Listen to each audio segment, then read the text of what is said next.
Hello, ladies and gentlemen. Welcome back to the Legacy Tour Huntsville. We are back for round 3, featuring Scott playing Infect, I think, and Drake Sasser is on Miracles. Drake playing Miracles. Yeah, that's sort of his standard. Drake has been a feature at the Legacy Tour. He's been to all of them, I think.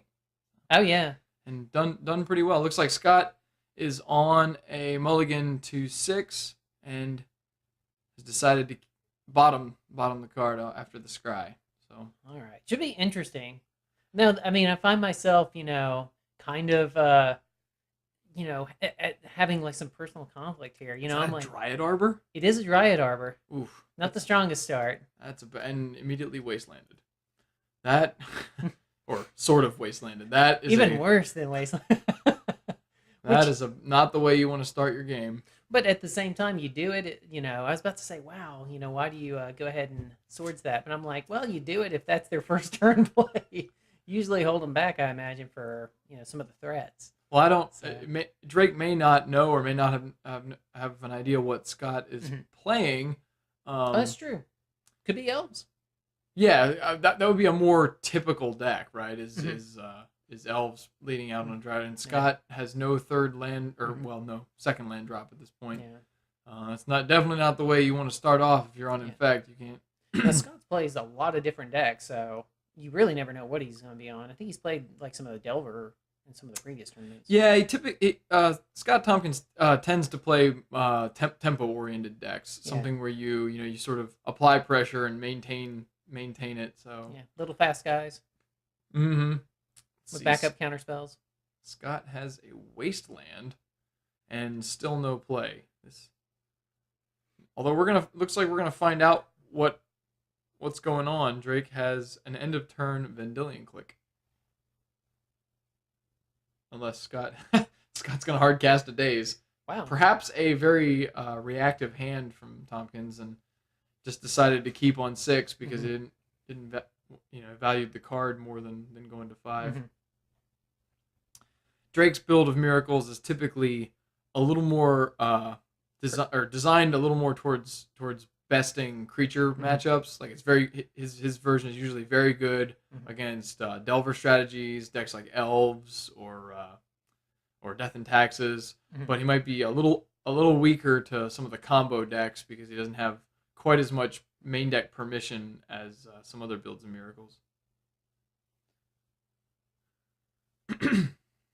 But looks like he's found the Sensei's top, half of the soft block, which in game 1 is just about lights out for Infect. Yeah, being able to, oh man, this is going to be really rough, especially because Drake has lots of great targets to kind of get, once he gets the counterbalance down. Looks like Drake has a counter, an actual counter spell in hand, which I'm sure we're going to see right now. Yeah, I think so. Let's see. It seems like as good a target as there is. Yeah. And there you get a look at Drake's face concentrating, and all the cool cards in the background there. Yeah, for just a reminder for everyone, we've mentioned it before, but this event is hosted at JC's House of Cards, and there you can see some of the many singles for sale. So yeah, look at that, wearing a Magic shirt. What a nerd. There's Scott. Oh wow, check out the beard. I haven't seen Scott in a while. Well, Scott is and he's fighting back over this counterspell. Scott is getting married in a little over a month, I think, and he's probably having his one last hurrah before he has to clean up for the ceremony. Yeah, not that I can say anything right now. I'm looking a little Ozark these days. Ooh, and Drake fires back. There's a counter war going on. Man, look at this. This is like a bunch of Infect Mirror players fighting over the Blighted Agent. All right, so, oh man, I've played this matchup how many cards does everyone 100 have times left? against Drake, and it still feels bad watching all the good creatures get Yeah, killed. it's like you can see yourself over there almost, can't you? I'm gonna cheer for Drake though, just because am I ever gonna be on the Infect side? Oh, look at that, a wasteland on taking him off the red. So maybe Scott's afraid of a main deck Pyroblast or something of that nature. Looks like Drake is going to activate Sensei's Divining Top to draw a card. Oh. Oh my goodness. So he's going to go for an Entreat the Angels with X equal to 2 to make 2 4/4 Angels using the mana before the before the volcanic island is destroyed. And there's the pair of angels and Get there. the weak little Oh my goodness. little glistener elf. Yep. Smart. Keep one back. Right, so Scott's Yeah. not completely out of options here. Yeah. If his hand is solid, like if he has a couple Invigorates and a Berserk, he can actually go over top of an Angel, assuming Drake doesn't have something killer on top, like a Snapcaster Mage or another Swords to Plowshares or something like that. Yeah. Oh my goodness. Drake not having any cards in hand. Yeah. Well, especially both of these players have already been out of so many cards fighting over the deadly blighted agent from earlier. So Looks like Brainstorm does resolve. I can't quite tell what Scott's looking at, but hopefully it's something he could use another land really badly. So maybe that's the number one. now is Drake without a hand? Right after all that All the counter forcing war and and so on. Yeah, Drake is down to 0 cards in hand. Although with Sensei's Top, he effectively has a look at up to 6 more cards from the fetch land in the Sensei's Top. So he's not helpless. He's just handless. That's the power of Sensei's Top and the Miracles deck, is that they have no real sources of card advantage outside of like Jace the Mind Sculptor, but they're able to effectively, maintain a hand bigger than it looks by having the Sensei's Top available. Yeah, Jace would be huge here Looks too. like Scott found an Inkmoth Nexus, which could be good in this case because it gives him 2 attackers, meaning Drake might have to hold back both Angels. Of course, Top being what it is means there could be something lurking to answer one of these two. This smells like a Jace. Yep, Oh man, that's about as bad as it gets. I was just talking about that earlier. I was like, oh, what Jace would be really great, right? So Jace bounces his -1 ability, unsummons a creature, so that Scott has to pick up his Glistener Elf, and he's back to just one Infect creature. So what do you feel about the 1 Angel there? Do you think that's? I mean, because he's gonna have to activate 1 mana for the Ink Moth. I mean, do you just go ahead and go in for the 8 at that point? Well, no, because if Scott's hand has Invigorate Berserk, you still die. Well, and a land in this case, you can still just die. That's true. And there's no incentive for Drake to do something like that. That would shorten the game to just a 2-turn clock theoretically out of Miracles, but Miracles typically has the inevitability going late in the game anyway. That there's no need to get greedy or to rush it. Yeah. And Drake's played this deck so much. I mean, I think he has that patience, unlike Lane Fox that wants to go ahead and just rush to the win, For instance, here comes the Invigorate and the Angel blocks. Now, if Scott's hand was a Berserk yet too, that would just be the end of the game. Yeah, seems good though. I mean, like being able to trade a card there for like that Angel. It's like a question of, is he hanging? I guess he's hanging back on this other Angel, and so it may cut Drake off from being.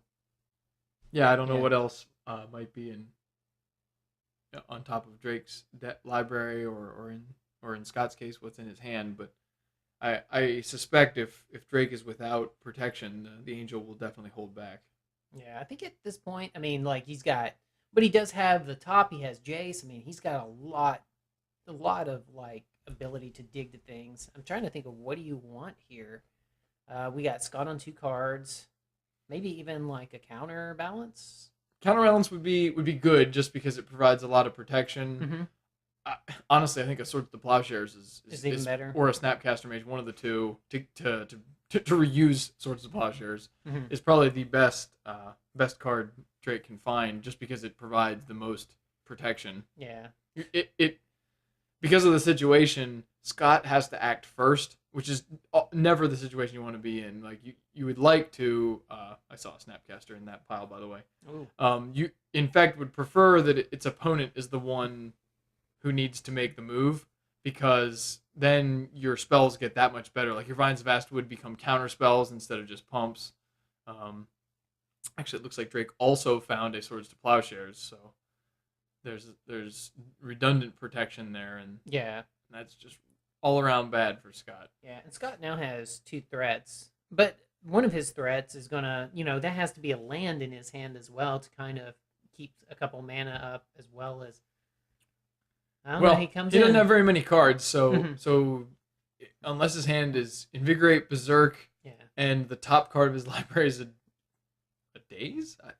yeah. Snapcaster's a big game too, because he's got a blocker along with the removal spell. Yeah. So it's kind of a little telling that Drake came in with the Angel instead of keeping it back.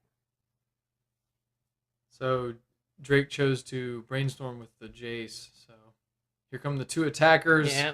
I assume this will be the Snapcaster Mage for the play you were describing, with a combination of a block and a plow, and that'll probably pretty much seal the game up, because Scott only has 2 turns left underneath the Angel Assault. Yeah, and at this point, I mean, the only thing he can do is maybe protect it with the With the an Hexproof? Invigorate, Yeah, or with the Vines of Astwood. yeah, the sure. vines. I mean, Yeah, he has a fetch land available, right? So he'd be able to kick a Vines, which it's still not lethal even with an Invigorate. oh yeah, in I'm reserve. sorry, I didn't see the fetch there off the side of the screen.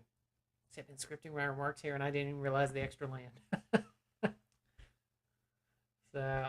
So Drake is going and using the swords proactively.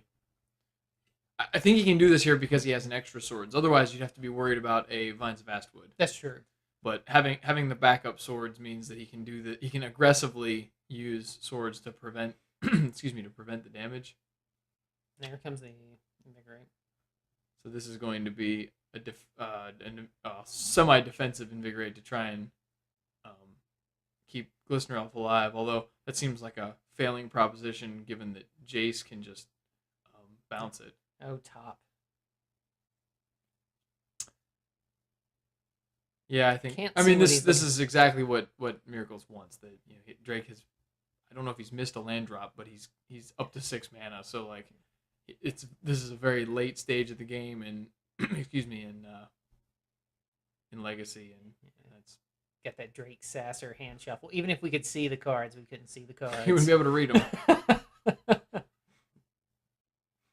So Scott is still on a 2-turn clock from that Angel. So unless his hand and draw steps are absolutely perfect. Oh man, look at that! It's like, look how good is that? It's just like, yeah, I got me a top, I got me a Jace. I can do all the things. This is definitely the game plan they draw up. Scott falls to 4, has 1 draw step to come up with a solution here. Yeah, and that draw step, didn't he? I think he did he look at the top card of him, or did he look at the top of his own? You mean with Jace's With ability? Jace, yeah. Drake chose to Did he brand Fate Seal himself. Oh, okay. I thought he might have Fate Sealed Scott. Since he already knew what the top card was, he chose to bottom it, give himself better looks with the Sensei's top.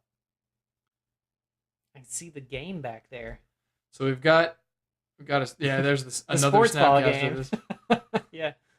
Oh yeah, it looks like there was a basketball game going on in the background. Good stuff. Looks like Scott is gonna have to pack this one in. I think with no creatures and an angel, a lethal angel. I don't see how he gets out of this.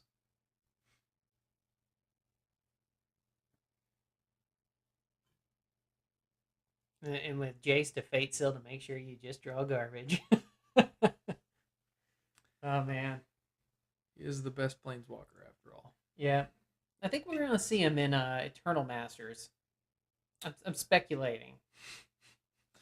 You think Jace needs a reprint? I think he does. I mean, because right now we have the World Wake, and we have like one of the special promo ones From the Vault 20, I think. Yeah, from the Vault 20. But I mean, it's not like he's uh, in high demand outside of Legacy. Where does it see play? That's true. Commander again, I guess Yeah, maybe. but and what about Eternal Draft? You know, I just want. I mean, oh man, talk about broken. Who doesn't want to have so That's, this attack? Scott gonna have swords. Oh, he's Oh, going wait. for a crop rotation. This is to find Oh, to okay. find an Inkmoth Nexus for a block, I assume. Although Drake has the hard cast Force of Will, and that will do it. Yeah, I think under normal circumstances you wouldn't have to, but because that just ends the game, Yep. Drake's willing to just Force of Will it. Yeah. So So hey, pretty typical game for both players. Oh, anyway, we're gonna take a second here to talk about the Grand Prix trial being held in Memphis, Tennessee. Some of our friends from Memphis are hosting a Legacy Grand Prix. Grand Prix trial. This is in a trial for the Grand Prix Columbus, which is going to be the Legacy Grand Prix in the United States this year. The winner gets, I believe, one buy at the event, maybe two buys, something of that nature. So it's sort of a way to promote the Grand Prix, and the shop there, the comic seller, is doing their part. Should be a great event. I went there for a Super IQ, and it was just awesome. it was organized. Oh yeah, it was It wasn't very like well regionals. no, it was great. It was awesome. So, Anyway, to the sideboards we will go. I've got Scott's here, so I'll start off. He's got a Wasteland, a Surgical Extraction, a Force of Will, a Submerge, a pair of Croson Grips, Sylvan Library, a Divert, Fairy Macabre, Mystic Remora, there's one you don't see often, a Blue Elemental Blast, Nature's Claim, Bajoka Bog, Life from the Loam, and a Malira Sylvok Outcast. So a lot of these are very, very matchup specific cards. I think there's a chance the Force of Will comes in, especially on the play. I'm sorry, it would be better on the draw. So the Force of Will may come in, but it's certainly powerful in this matchup as far as forcing your combo through. The two Croson Grips and the Nature's Claim, I think, are definites because some combination of like counterbalance or Aethersworn Canonist, Pithy Needle, those kind of effects almost always come in against you on Infect, so you need that. Sylvan Library is great against Miracles. It's basically a 2-mana draw 4. And you could argue that the Blue Elemental Blast has some use countering or dealing with most of the expected sideboard cards from Miracles, things like Blood Moon, or is it Staticaster, Wear Tear, those kind of effects. On the Miracles side, well, I'll let you take it, Lane. What do you think? well, I mean, I think Stratocaster comes in, of course. Aethersworn Canonist, I believe, comes in as well. Do you think Pyroblast comes in? Do you think that it's enough of a threat off the Blighted Agent? I mean, because they fight over him a lot. I think there's enough cards that you can justify taking out that Pyroblast, at least in some numbers, could come in. I mean, And counter spells. Drake has a pretty solid sideboard against Infect that he may not need the Pyroblast because there's just better things. Like the wear tears are great. That's true. Flusterstorm can be great. Like you said, Aethersworn Canonist is good. Is it Staticaster is good, and actually Blood Moon is really strong against Infect. I think usually Infect only has one basic land and a couple Noble Hierarchs to produce mana under a Blood Moon. So yeah. Other than that, it doesn't really cast a lot of red spells to do with all those mountains. No. And also too, we saw Sylvan Library on the last match. You know, I mean, Wear Tear has some utility there as well. Sure, yeah. Like I said, I think the Wear Tear is almost definitely coming in because most of the sideboard hate to fight Miracles is either an artifact or an enchantment. So you bring it in, I imagine, most matchups just anticipating the hate cards. Yeah. So in any event, there'll be some deficiencies shored up with these sideboards for sure, and I would still give the advantage to Drake at post board just because his sideboard and his main deck are both really geared towards these kind of creature matchups. Look at that hand. You can see it's the I always have this weird opening hands when I'm like, wow, I have a land and I have a brainstorm. I'm good. Oy, land brainstorm scares me. If that's all you've got. but like with that, I can usually at least kind of get, because usually after that you got a bunch of gas, because you're only on one land. Sure. But then I get thought seized or something like that, and then I just cry. But something told me that was coming down. Oh, does it get days though? It does not, but what Scott would really like to see here is a wasteland. Given that Drake only had one land and it's a non-basic. Let's see, what is he? Oh man, that would be so bad.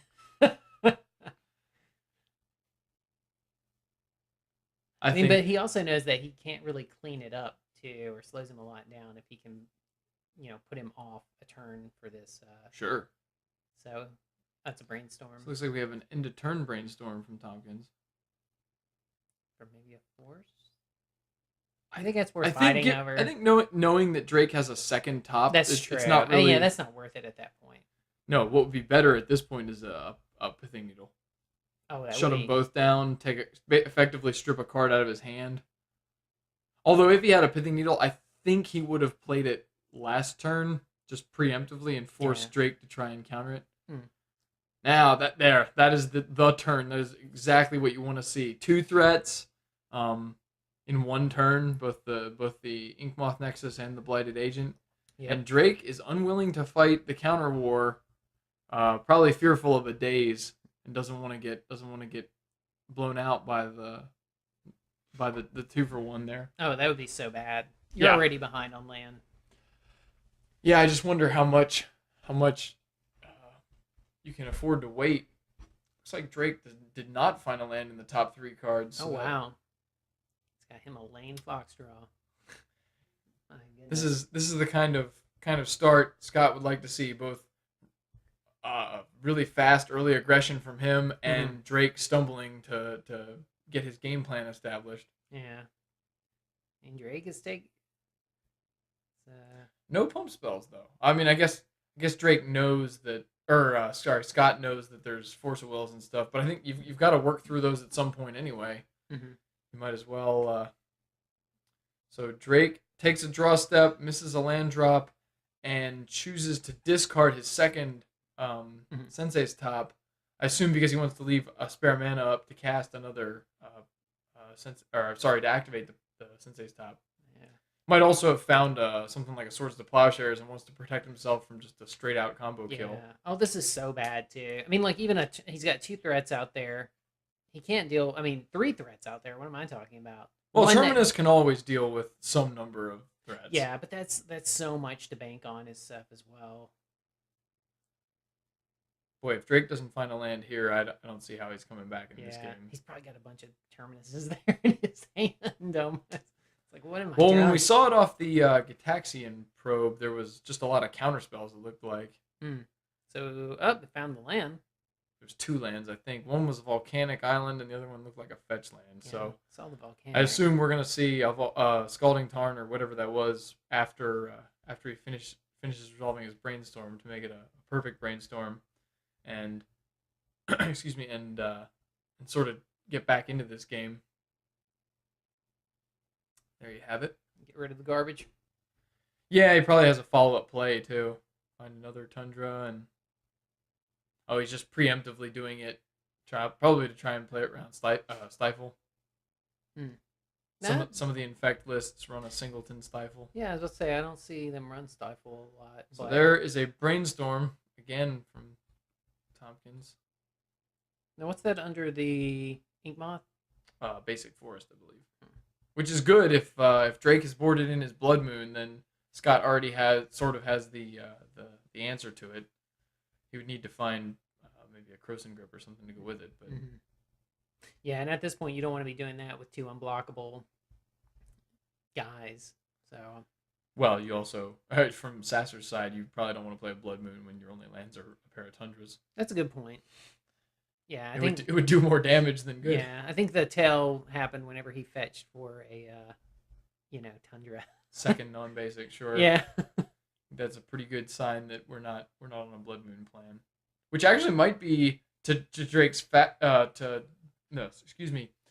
Drake's benefit here, because if he doesn't show or make Scott suspect Blood Moon in game 2, and he's already down a game here, or I'm sorry, he's already up a game that Scott may not suspect it, and he would get the advantage in game 3, if he decides to go that route. Yeah. Saw a scrub in the back too. Look at Chris waving at the camera. Another perennial regular of the Legacy Tour, Christopher Kucera. Yeah. I got to pick on him a little bit. So Drake is already up to 5 poison. Scott will fetch on the upkeep. I assume that means he wanted to get rid of the brainstorm leftovers. See what's going on. I suppose Miracles could still make a comeback here. He's basically just a terminus away from pretty well stabilizing. Yeah, I mean, after that, I mean, he's still got the. I mean, I can't see Scott going in with the Ink Moth. I mean, that would just be foolhardy. But no, it would reduce the clock to just 2 turns, but it is really aggressive. Yeah. So I mean, here we have another Gitaxian Probe showing pretty stacked hand. Mm-hmm. Wear Tear, Flusterstorm, Counterbalance, Force of Will. 2 swords, right? Pair of Swords to Plowshares and something I can't quite make out there. Maybe a Snapcaster Mage? Looks like a Snapcaster Mage. I think it's a creature anyway. Oh yeah, I think that's a Snapcaster. Force, Wear Tear. Yeah. Hey, so lots of reactive stuff. That is the kind of hand that can go the distance. Get Drake back into this game, and another Brainstorm. So that's the 3rd Brainstorm for Tompkins. If his hand isn't good yet, I don't know if it's gonna get any better. Yeah. Well, I mean, Drake has got a very reactive hand, though. I mean, he's got ways to dispatch the guys and also protect his dispatching of the guys. So yeah, there's plenty of counter spells there. Yeah, you got 2 swords and you got a Flusterstorm.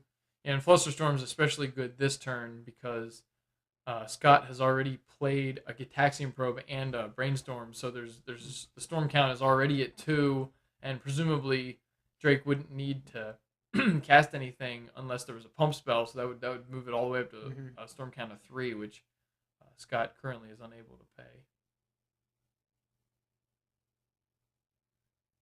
Tompkins debating his final keeps before putting 2 back from the Brainstorm. Excuse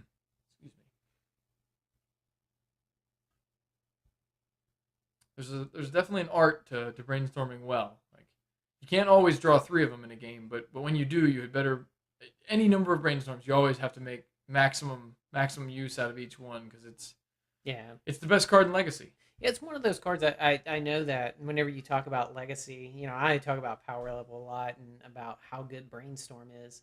And it's a big skill tester. I think it really it is Legacy in my opinion. I mean, it's like it reminds me a little bit of what's the card that God, I can't even think of it. Gifts Ungiven. You know, it's just a huge skill tester in like Modern. But it's a card that's used a lot. Up there he comes across. Yeah, Brainstorm. It sees more play than any spell in the format. I say with confidence. Yeah, if you ban it, you ban Modern. I mean, Legacy, or you make a really bad Legacy environment. Sure. If nothing else. And but it is like you said, it is one of the most skill testing cards in the format. I would say. If you don't brainstorm well, you should probably consider a different deck, because it just the inches gained or the sometimes yards gained off of that card alone are just so great. So you see an end to turn Swords to Plowshares, yeah, because it looks like Drake took the 2 from the Blighted Agent attack, and this is the kind of position Infect wants to be in, where it can attack and sort of chip away at the control player without having to commit a whole lot of resources to a single attack. Mm-hmm. So what is Drake doing here? Probably spinning the top, if I had to guess. Oh, okay. We saw an end to turn fetch land, followed by there's the top activation. You can get a look at what's on the top, but presumably it's better than what was there because he had an opportunity to look before. Probably. Yep, another land drop. So Drake has clawed his way back into this game with at 4 mana. Finally, He can do things. yeah he can make progress. And we do know that he has wear and tear. We know he has a swords. Right, the wear tear is a big deal on this board because it answers the Inkmoth Nexus. Yeah. Like we were talking about before in round 2, disenchant effects or things that can destroy artifacts are good against Inkmoth Nexus because it turns into an artifact creature when it when it activates. Looks like another blighted. Oh, Two that's good. 2 mana makes a blighted agent. We have an activation of Sensei's Divinity Top to draw a card. And to answer your question from earlier about will Pyroblast come in, the answer is yes. It did come in. It is. And then he has a way to also he can also path the other blighted if he wants to. Right, yeah. So all of the creatures could presumably be answered with just the cards we know about. Yeah. And there is a Snapcaster he's going to mage. Snapcaster and flashback probably the swords. So we've got 2 mana. Is this a hard cast days? Right. So this won't doesn't necessarily stop the Snapcaster Mage from resolving, but it will stop the possibility of the Snapcaster Mage. Oh, and he has the Force Pitch too. Sure. So Scott knew that the Force of Will was there. Oh wait, yeah, I did forget he revealed that earlier. But presumably he has yet another days, I would guess. Right. So what this does then is, excuse me, it stops. Drake can resolve Snapcaster Mage if he wants, but it doesn't allow him to flash anything back. So the Swords to Plowshares will stay in the graveyard. Yeah, I actually still think that's. I mean, he's still right now got swords in hand and a wear and tear that we know about. So he's still got ways to deal with them. So. Sure. And the Flusterstorm to back it up. Right, that's probably the most important piece. Although Drake is sitting at 8 poison, he doesn't have long till he has to come up with a solution here. Yeah, I'm surprised actually we didn't see him take care of. So there's the Inkmoth activated. Oh, so this is presenting lethal without having to play any other spells, which is definitely trouble for Scott. Or I'm sorry, for Drake. So he kicked Vines of Vastwood on the blighted agent while it's being targeted by Swords to Plowshares. This is where we could see the Flusterstorm, I assume, to try and deal with all of the copies of. To deal with the copy of Vines of Vastwood.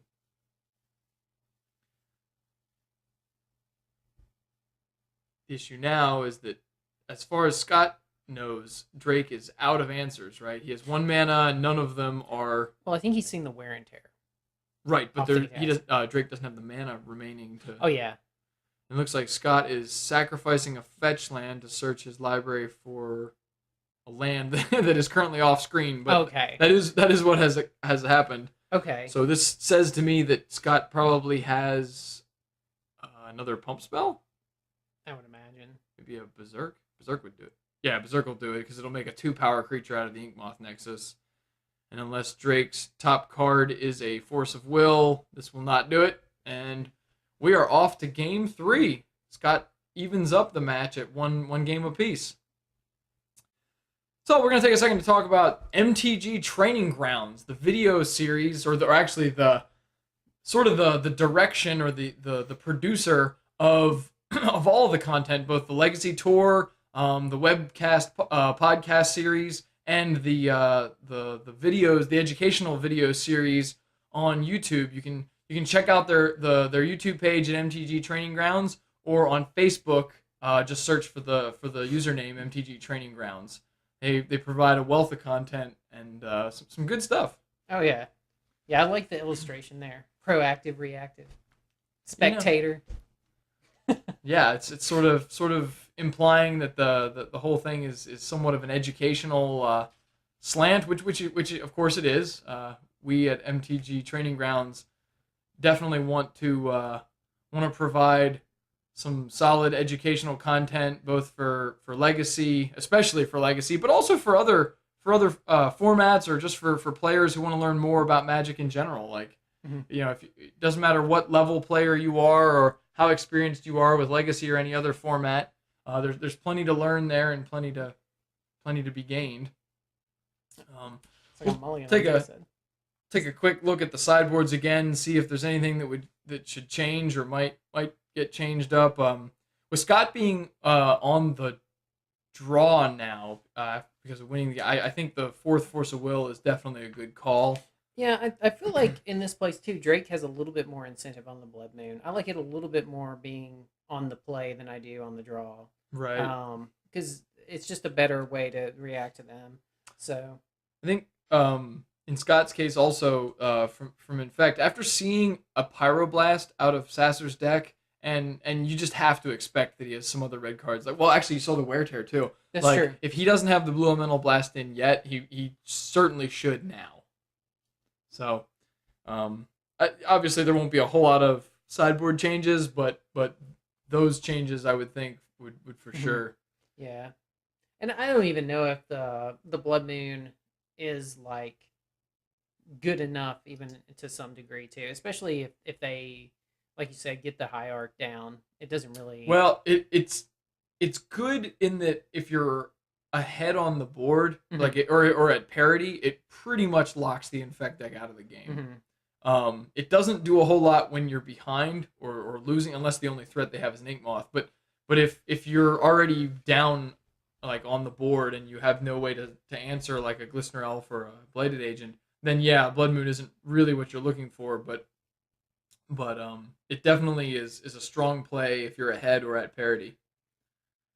Looks like both players have mulliganed and are resolving their scries right now. Did Drake even look at it? I don't know. I guess it doesn't matter, given that he Yeah, has a fetch land, if that's he's true. going to use it right So away. yeah, Although Miracle's only turn one plays are Sensei's Top and Ponder, so I can't imagine he's got too much going on. Might want to leave the card on top and actually draw it. Lane, what are your thoughts on the change on, like, how have your games been affected, and the new Scry rule. yeah, with the Vancouver Scry Mulligan rule. I'm a big fan of the Vancouver Scry. I just feel like it's so. I mean, anything that you can kind of do to minimize, because a lot of times when I'm scrying, it's because of land flood or land starve. I mean, Sure. it's granted there are hands that don't come together, but anything you can do to like further mitigate that problem, I think is great. What about you? I love it. I think the addition of the Vancouver Scry is just great. Especially for legacy decks. Mhm. Because legacy is so play draw dependent, and because the Vancouver Mulligan favors the player on the draw so much more, where you're typically at a disadvantage currently in legacy. um I think it was a great way to try and even up the odds for the player who loses the die roll. Oh yeah, I mean, and it's funny too. I see more players coming into the game that haven't played in a while, and I have to. I'm like, are you gonna scry? Especially if they just come back and they're like, wait, I can do that now. I'm Sure. like, yeah, and they're like, oh man, that's great. They're excited to hear that. Worth noting, Sasser missed his third land drop after Oh wow, fetching non-basics, and this could look like last game. Oh nope, he found a third one. All right, so he's still in this game, but yeah, that could have been bad if he didn't find a third land yeah, drop here soon. definitely miracles won't sit its land drops. Got a lot of things you need to be doing. And they all cost mana. Yeah, Scott don't need doesn't need the mana as much. Yeah, the It's a free Infect is sentry. off to a pretty slow start here. Yeah, it's going for the life total. Yeah, I think that means that he kept a softer hand and has Oh, nothing else to do really. So there's a second counterbalance from Miracles.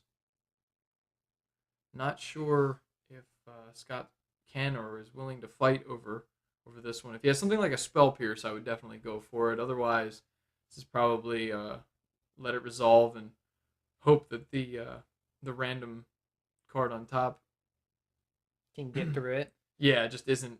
Excuse me, Yeah. is not Yeah, because he's just blindly playing the balance at this point anyway. right. Without the Sensei's top, it's a much weaker card. So I've heard rumor that Counterbalance may also be reprinted in Eternal, which I think, Eternal Masters. yeah, that I think that's probably good. I mean, where else is it going to come in? Certainly not Modern Masters, where it's banned.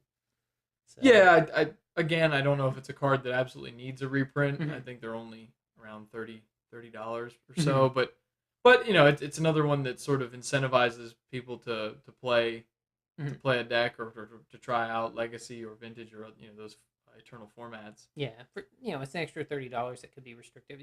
For certain people at an uncommon card, it's Depends if it's reprinted as an uncommon again or not. well. If it's a rare, I don't think the price changes Yeah. enough. Well, there are some people online saying that. I mean, I've seen some leaked list, and some people are saying it's going to come in at rarity, but MTG Salvation is not as reliable as it once was. Yeah, there's just a lot of. I feel like there's a lot of speculation. Yeah. And not so much fact. Which, Yeah. given the recent issues with spoilers and people leaking information, I kind of feel bad for WotC. They're trying to keep people excited and do fun stuff, and then everyone wants to ruin their fun. Oh yeah, and and people gotta remember. I mean, just like every Modern Master set, there's gonna be some jank. Look at that. Well, I think the format is not. It was stated to not only be in support of Eternal formats like Legacy and Vintage, Cube. but also things like Cube and Commander. So there are cards that certainly could use reprints, mostly for availability reasons. that Caracas that may not have high dollar price tags attached to them. I assume we'll see the Dryad Arbor come in here for 2.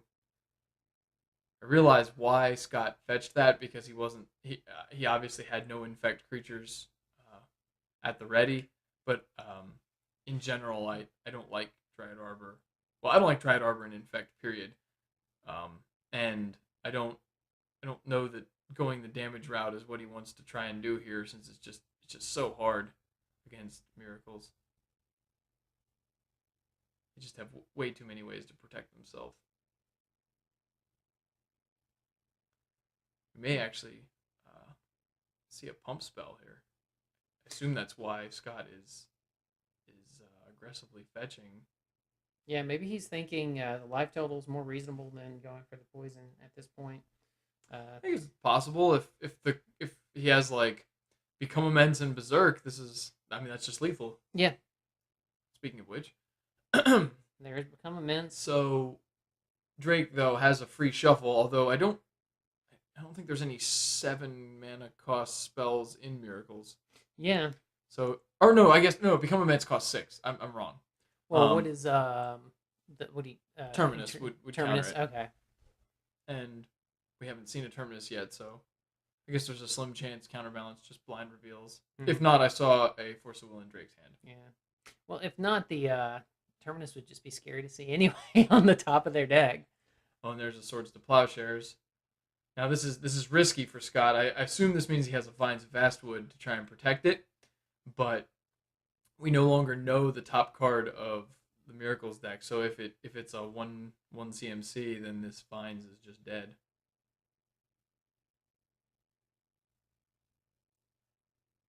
See what happens.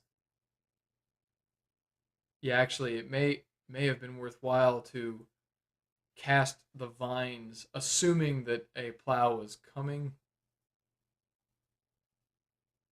No, that wouldn't have worked, because then he could just cast the plow in response. No, Drake has definitely engineered this scenario to work in his favor. And with enough experience, a good Miracles pilot should be able to do that. He's played it a few times. Currently, we have a stack of Become Immense and Swords to Plowshares. And is Scott just going to let it go through? Maybe. I'm not sure. He's debating if he wants to fight over this or not. I think you just let it go. I think you do too, and then you try to, come back in with the. There's the Vines of Vastwood, though. We'll see. He's gonna fight. Now Drake has a Brainstorm in hand, and a brainstorm on top. So yeah, everything has gone south for Tompkins. Yeah. But Yeah, maybe he's thinking, personally, I don't think I would have fought over that, but yeah, maybe he just kind of felt like as soon as Drake gets something through with the counterbalance, I mean, or gets like maybe like a top with the counterbalance, it's all over with. So maybe he wants to do it before he gets the whole engine online. sure. But at this point, I think it's pretty evident Drake doesn't have a top, so you Mm-hmm. can wait a little longer. He also hasn't made a land drop for 2 turns, so you know his hand is probably mostly gas. So Mm-hmm. why play into it?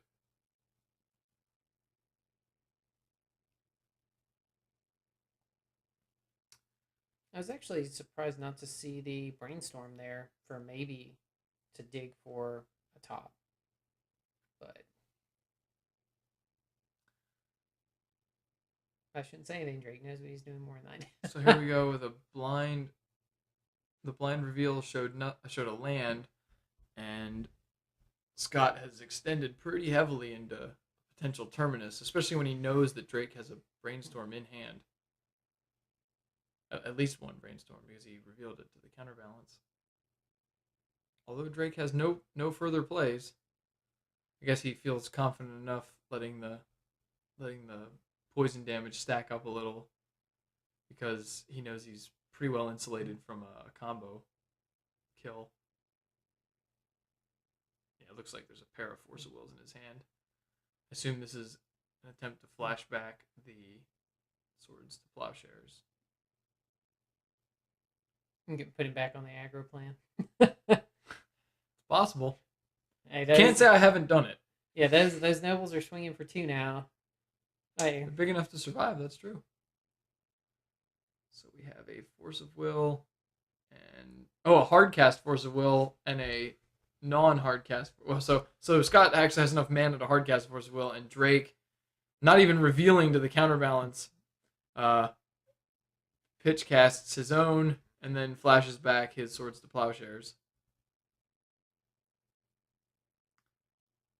Sasser draws, plays a land, and passes back. This is where Miracles wants to be. Ooh, an Inkmoth Nexus. It was a good find for Tompkins. He's not out of this yet.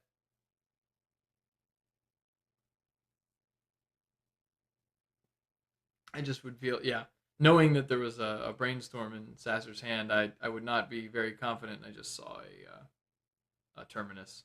mm. And what looks like a wear tear. Yeah, and Scott's gonna need a pretty good series of events here. Yeah. Little does he know how bad it looks. Yeah, and then yeah. Oh wow. I'm trying to think of what Scott's hand would have to look like at this point. Different. Yeah, that many lands probably isn't going to do it. I think activating the Inkmoth here is it's dangerous. That's for sure. Something terminus probably. Although at this point with the top online, I don't think Scott has a whole lot of choice. He's gonna. I mean, I assume he brought in the the Crossing Grips, but Mm-hmm. so it looked like Sasser activated the spin of the top before drawing a card, presumably to have a option to reset it afterwards to set it to something else in case he was worried that Scott would play any more spells. Oh, and Scott had a Pendelhaven. That attack with the Inkmoth was lethal. And here we have a Berserk being. Oh no, it's a Noble Hierarch. Oh, and there's a Wear Tear on top, which has the unique interaction of countering all 1 and 2 mana spells. And Scott, I guess, has no answer. Wow, Drake had 3 Wear Tears on top of his library. There was nothing getting resolved. Seems pretty good. Well, anyway, that'll do it for round 3. Drake, Sasser, and Miracles takes the match 2-1. Stick around, and we will be back with round 4.